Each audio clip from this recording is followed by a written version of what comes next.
Hey, welcome to Live with Lynn. So if you're here, say hi. If you're watching the replay, be sure to type replay so I know you were here. I'm Lynn Huber, and I appreciate you being here today.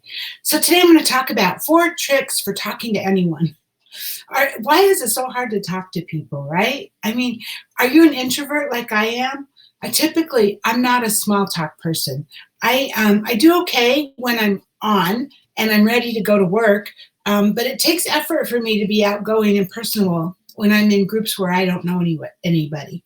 You know, when I go out shopping, if I'm shopping and I'm just shopping and I'm like at the check stand paying for my whatever it is I bought, I'm not likely to talk at all. I'm more likely to just hand my credit card over and I might say hi, I might smile, but I just am not big on conversation. Now, if I know that I'm working my Avon business and before I go into the store, I know that I'm going to talk to that person, then I do fine. So as long as I'm on, I'm fine, if that makes any sense.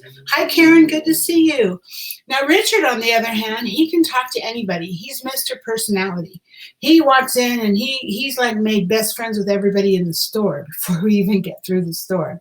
But hey, talking to people you don't know or don't know well yet can be an intimidating experience, even for otherwise outgoing and adventurous people. I mean, it can be scary, really. And you want the other person to like you, and you want to connect with them, and you want to form some sort of relationship, no matter how brief that interaction is. And oddly enough, we're communicating all the time. But living in the era of direct messages and tweets and emails and texts, it's becoming harder and harder to just carry on a conversation with somebody, with each other, right? Then the sad thing is, conversation is an art that's needed more now than ever. So to truly get ahead in business or in your personal life, at some point you need to learn how to talk to other people and using something more than the text on the screen. So this morning I went looking for some ideas about some ways to start discussions, because if making conversations is intimidating to you too, then I have these tips that might help you master the art of being able to talk to anyone, anywhere. So the first one is ask more interesting questions. Rather than asking questions that can be answered with a yes or a no, try asking questions that require more complicated answers. So for example, if you're in a networking situation, learn something about the people you're going to meet, if possible. If you know that you're going to a networking event and you know who might be there, try to find out a little bit about them ahead of time. Because being able to ask specifically about a new project they're developing, it leads to better and more interesting answers than a question along the lines of what's new with your company, because that's just too broad. What's new in your company, they're going to go, oh, well, yeah, lots of things are happening, but it's just too broad to get a conversation going. But even if you weren't able to learn more about them before the event, people love to talk about themselves. No matter how much they say they don't like to, they do, right? So if you take an interest in them and in their lives and the things that they find important, they're going to think you're a good conversationalist.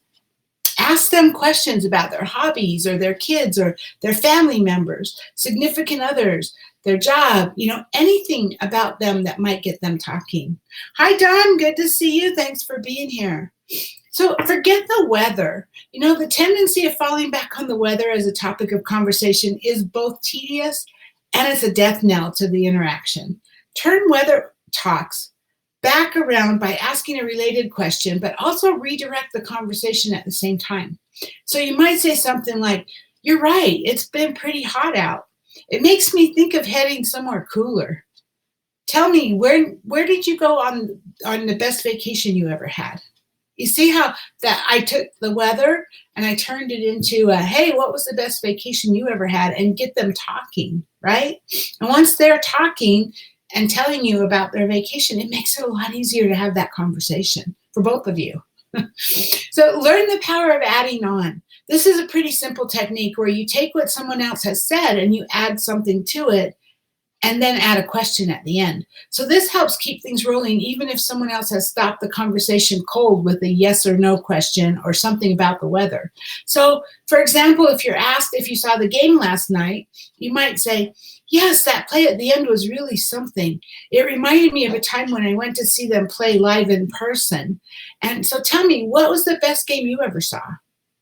Hi, Sarah. Good to see you. Welcome. So, taking that now, see, we took that game and we said, yeah, it was great. That play was something, and it reminded me of this and that. And what was the best game you ever saw? Or hey, what what's your favorite sport? What kinds of things do you like to do? Again, right? So pay attention to the details. So become a person who notices when the situation is going south. Be ready to jump in with a question or a new topic when you see people are getting uncomfortable with the situation. So for a quick fix, pay a compliment. It puts the focus on someone else entirely and provides a handy distraction. But make sure it's an honest compliment. People know when you're being phony. You don't want to be phony. So, but a compliment's always great, a great way to keep a conversation going, or to make them feel like, that you're a good conversationalist because you're making them a compliment, right? Or you're letting them talk about themselves or whatever. So becoming a great conversationalist will become more natural with practice. Remember, the important thing is to relax and be your friendly, personable self. So I'm an introverted at heart. I am introverted at heart. And, that doesn't mean I have to be shy. But those two things are quite different. Realizing that shyness is a habit and that can be broken. And being introverted or extroverted is more about where you get your energy. It's more about whether you get your energy from being around people or whether you get your energy from being alone. So, being an introvert doesn't mean that you can't develop social skills, right? I might not be the life of the party, but with a little effort, I can initiate and maintain conversations and learn to speak up for myself. So I can carry on that conversation. And sure, I still have times when I'm at a loss for words and I struggle to keep that conversation going. And yeah, there's times when I'm in a group and I'm at a networking event and I walk up to some people who are talking and I don't know how to break into the conversation and I feel like an idiot standing there. That happens for all of us, right? And it really helps me when Richard's able to be there with me, because with him being so outgoing, that helps get me in the conversation too, because he's just Mr. Chatty. And once the conversation's going, I'm great. It's just I'm not good at starting it. And so, but I'm definitely getting better at it. I'm getting better at the small talk. And it's a gradual process. It comes with personal growth. And personal growth is an ongoing process for sure, for all of us. You don't have to be an expert at it right now. You can learn and you can grow and develop, right?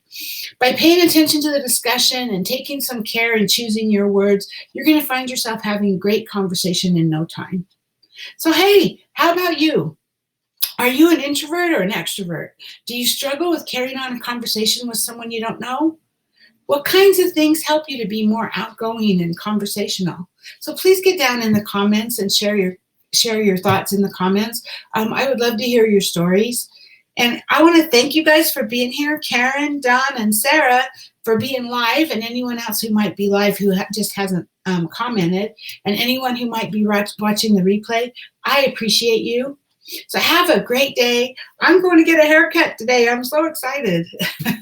Anyway, you have a great day, and I will see you tomorrow. Bye-bye.